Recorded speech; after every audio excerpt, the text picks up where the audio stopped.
Hi, ladies and gentlemen, good day. So I hope you enjoy seeing the first 3 chapters talking about stress management. So here we'd like to remind once again why we talked about stress management.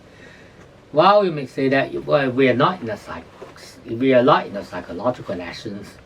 We are more interested in faith telling and fortune telling, and what's the relationship between stress management and all these sort of counseling methods. As we said before, counseling itself cannot improve your life. Because it is originated from faith counseling, and then the fortune counseling is to explore the opportunities, the direction, the potentiality, your capability, etc., so as to give you a judgment on what direction you are going, and whether when you go through that direction, whether you have high chance or low chance of success. It is the point of fortune telling. So fortune telling cannot help you to put things upside down. Because you are not God, and neither am I. So we are just doing some analysis, and it gives you a rational perception on what have happened, what is happening, and what will happen, so that it can equip you to make some rational analysis and planning in the coming life. So this is the point.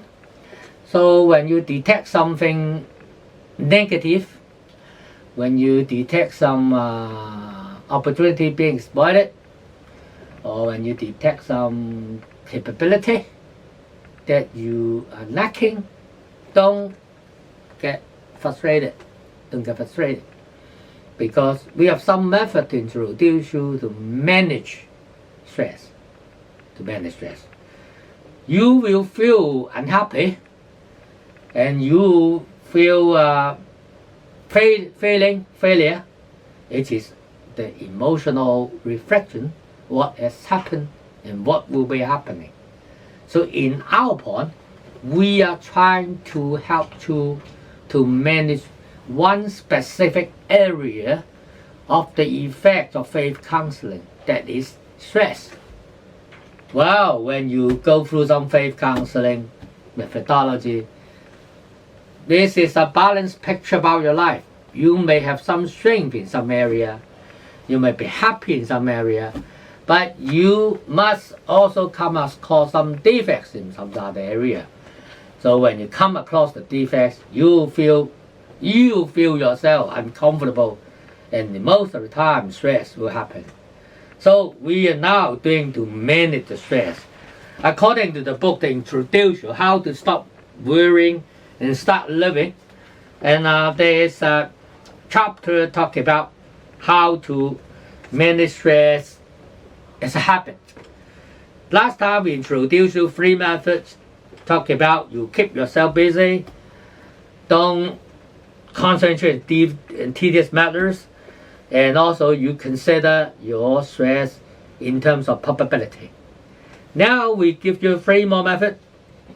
One is to accept the inevitable facts.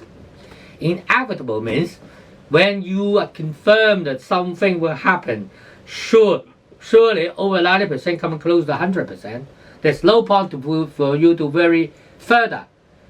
This particularly applies to health.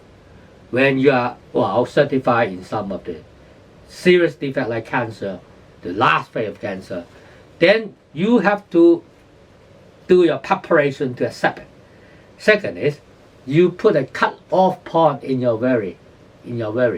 For example, if you are in financial investment, then if you have got $100, if you want to invest $50 in one particular items, so your stop over point is you lost the $50. Everything, lose it. You keep another 50. Don't exceed it. It is the cut-off point. So whenever you do something, when you do a life planning, you do need to make some cut-off point in order to make yourself comfortable afterward. Thirdly, don't worry about your past. How come I worry about our past? Yes, because people will regret.